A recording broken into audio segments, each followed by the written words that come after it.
and the very same network that patted itself on the back for the journalism they conducted throughout the Mueller investigation did more of that same journalism last night. Here's CNN's Anderson Cooper badgering White House Principal Deputy Press Secretary Hogan Gidley. Where I'm trying to go is to get an actual honest answer from you. What Democrats have wanted for so long is for the president to be guilty. If they had anything on him, he'd be indicted today. He wasn't because they don't have the evidence. Did the president lie? They have to put up or shut up here, Anderson. They Did don't the president lie? Did the president lie? I'm not aware of him lying. He hasn't lied to me. I feel bad that you're scared to say that your boss lied. It just seems... There's nothing. I just said I don't know why. I would is, not work in that situation. With me now is Hogan Gidley. Hogan, you know, I love watching on TV. You know, I always said, let's talk about your boss, Anderson. Let's talk about Mr. Zucker. Right. I want to have a conversation because this little gotcha game, we can go two ways with it. Everybody feels, because they're hosts on a cable network, that the table can be turned on all of us. Well, believe me, I'm always in the crosshairs. Right. But what was that like being on set? I mean, it was one hit after the other. He's obviously focusing on the 10 obstructive acts. Sure. Well, listen, first of all, I'm not going to take a lecture on truth-telling from anybody in the mainstream media who has been lying about this president for the last 2 years, telling the American people that Donald Trump committed treason, which is a crime punishable by death, as you well know. What you didn't play in that clip was after he said that, I told him, you have a panel full of liars every night on this show. Darn, we did. I know you didn't, but that's okay. I'm giving it to you. The point is, for me to sit there with CNN and listen to them, who they wanted this to be true so badly, so many in the media did, and I understand why they don't drop it, because if they did, they'd be admitting the fact that the last 2 years of their life was a complete and total waste. Mitt Romney tonight released a statement. I'm sickened at the extent and pervasiveness of dishonesty and misdirection by individuals in the highest office of the land, including the president. And then he went on to say, reading the report is a sobering revelation of how far we have strayed from the aspirations and principles of the founders. What do you think about old Mitt Romney coming out? I'll tell you what's sobering is the fact that someone like Mitt Romney would join in with the chorus of people who refuse to acknowledge the fact that after, $35 million and 1.4 million documents and countless hours of testimony, the president being an open book, allowing all of this to be put forth public, not asking for redactions, not meddling at all, not firing anybody, allowing this to go forward, that he would join with the Democrats and say, we want more. I am telling you right now, this isn't moving the goalposts with these people. This is changing stadiums. Now we're in a whole other ball game here. You could let the Democrats work in the White House, give them all top secret security clearances, let them stay in the Oval all day and sleep in the residence, and it still wouldn't be enough for them. They'd want something else. Maybe he did this, but I don't remember Anderson Cooper getting Susan Rice across the table from him and asked, why did you go out to all these Sunday shows and say that the Benghazi attack was started by some anti-Islamic video?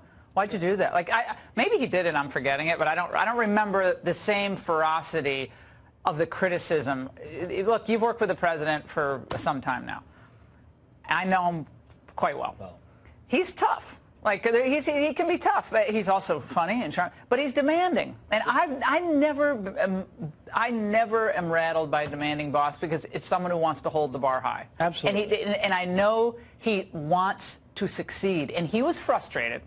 We all know that because he said it publicly, that they were going after him. So he said, I'm blanked, F. And he was really angry. And I think he probably told a lot of people a lot of things because he's really angry. What does that tell you about him? And did he ever tell you or anyone you know to go out and tell an untruth? Absolutely not. I've never had a conversation with him like that at all. And let's be honest, any red-blooded American who was falsely accused of a crime for 2+ years would probably be a little upset about it, especially when you knew the fact that you had done nothing wrong. No collusion, no obstruction, a complete and total exoneration, and they pushed this lie, and I had some numbers I was looking at. Since May of 2017, the New York Times has put out 1,156 stories about Mueller, CNN 1,965, and MSNBC tops more than 4,000. They just can't get past the fact they didn't get what they wanted here. They wanted a conviction. They wanted a smoking gun. They have no evidence. And like I said last night, if Bob Mueller the special counsel had anything on the president, he would have indicted. Prosecutors prosecute, but they only prosecute if they have the evidence. He didn't, and this is a complete and total exoneration for this president. This was Schiff today on MSNBC. Let's watch. An impeachment proceeding cannot be successful if one party decides they're more loyal to their party or to the person of the president than they are to the Constitution and the country. The GOP has no independence from this president. It has made itself effectively a cult of Trump's personality. The president of the United States is too weak to confront Vladimir Putin when it comes to election interference, and as long as they interfere on his side, he may even be grateful. I don't recall him being upset that it all happened under Obama's watch, but you can react to any of that. Apparently, the president's just too, is he still colluding with Russia? Well, I heard him on the same network of the clip you played just earlier with someone else at CNN, and the point was he said he didn't feel as though it was time to move forward on impeachment because they didn't have overwhelming and demonstrable evidence. Well, now, wait a minute. You've literally been telling America that you had the evidence. You've seen the collusion. You know it exists.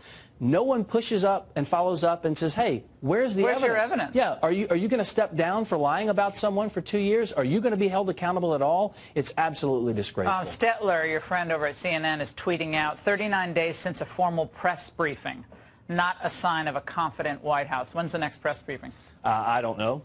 Look, the president makes those calls all the time. He lets us know if he wants us to go out, but we gaggle multiple times a day. We go out with the most successful. Oh, they don't want to gaggle. They want to get their faces on TV. Well, of course, they have to pad their own careers and get some contracts with networks. We know how it works, but we're not in the business of making them famous. All right, Hogan, thanks so much for being on with us tonight. We really appreciate it. Probably a good thing the markets are closed on Good Friday because I don't know whether they'd have the same result they did yesterday when we were soaring on relief that this probe appears to be over, because right now, if I'm reading correctly, it is not. Former South Carolina Congressman, Fox News contributor, Trey Gowdy. Congressman, good to have you. What do you make of this, the back and forth, the request for hearings, the request for more witnesses to appear on Capitol Hill, and then Republicans who want to get investigations going about what started the investigation? Yeah, Neil, I was in a really small universe of people that did not think this report should be made public. I didn't think it was going to change anyone's mind, and I didn't think it was going to resolve anything. And for once in my life, I was right. It's resolved nothing. You're going to have 2 more years of investigations. They're not going to go forward with impeachment because that's dicey, but they are going to go forward with investigations on 4 or 5 different House committees, and the verdict will be rendered in November of 2020.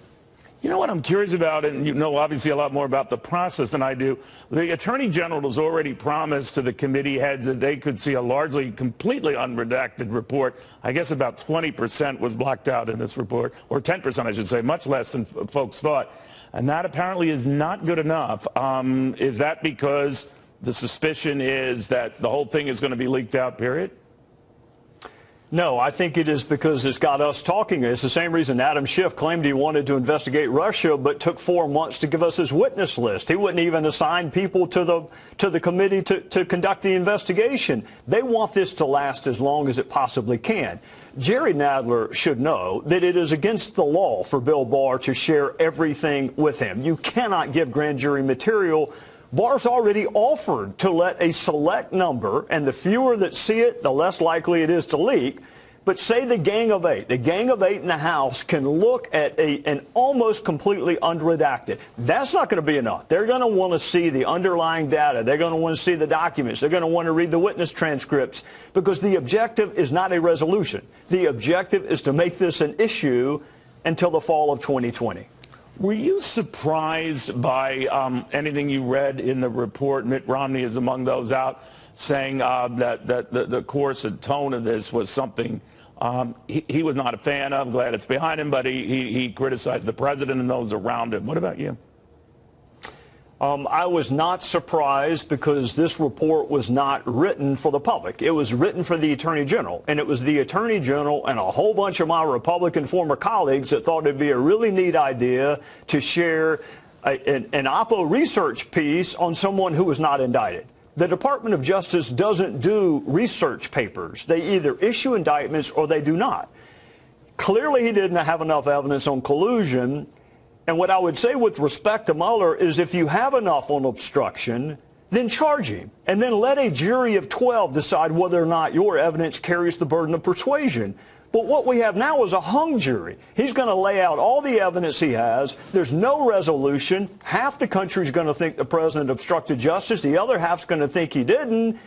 There's no resolution. So why issue the report? You don't do it in any other. The president's not above the law, but he ain't below the law either. Find me another American other than what Jim Comey did to Hillary Clinton that has had an Oppo research paper investigated by the Department of Justice, no charges, and then disseminated. You know, you could be right. He might have just punted and let Congress do its job or think that Congress could, when in the report, as you know, and you've probably read it, that the president's conduct, and I quote here, presents difficult issues that prevent us from conclusively determining that no criminal conduct occurred. That's almost begging for Congress to do something. Do you think that was his intent? Well, let me give you the other side of it, Neil. This is a counterintelligence investigation that became public. It is a criminal investigation where there's a presumption of guilt. You've got Adam Schiff saying he had evidence before he interviewed a single witness. You have 60 House Democrats that voted to move forward with impeachment before Bob Mueller uttered a single solitary syllable. So there's nothing normal about this. And if you were accused of treason, and you had imagine being accused of treason, a crime for which you can be put to death. Where the line is between vigorously defending yourself and crossing the line over into obstruction, I mean, how would you react to leaks on the front page of the Post and the Times? There's nothing traditional about this case, and therefore the president's reaction was not traditional. I'm not defending it. Right. I'm saying this. I'd rather have his facts than the prosecution's facts, and if you feel good about your obstruction case, then charge him. All right, so the fact that he was looking to supposedly fire Bob Mueller and later on get Jeff Sessions to essentially do the same thing, that neither happened. In the end, obviously, Mueller stayed, completed his report. Some have likened to that to be obstructing justice or the process of justice. Obviously, it was a jump ball for Mueller and his team. What do you think of that? I hope we have not gotten to the point where thinking about doing something is a crime in this country. I hope that's not where we are, or discussing what your options are with your advisors. Well, the only thing that prevented that from happening, as you know, Congressman, is that the aides didn't do it, right? They didn't do it. Right, and he didn't fire the aide and go get an aide that would. So, fair point. Again, I would say this. You're being charged with treason. This is the most non-traditional investigation I have ever seen. Everything is made public, whereas in the real world, none of this would be made public. You're accused of treason. How vigorously are you going to defend yourself, Neil? I would defend myself pretty vigorously when it's a third legal, a third political, a third communications. Look, I'm sensitive to the legal part, but this was a political investigation, or part of it was political from day one. And when you got 60 people saying you should be impeached before Bob Mueller has issued a single syllable of his report, then this is not a legal investigation. It's a quasi-political one, and he responded accordingly. Congressman, thank you for taking the time. I do appreciate it. Yes, sir. Happy Easter.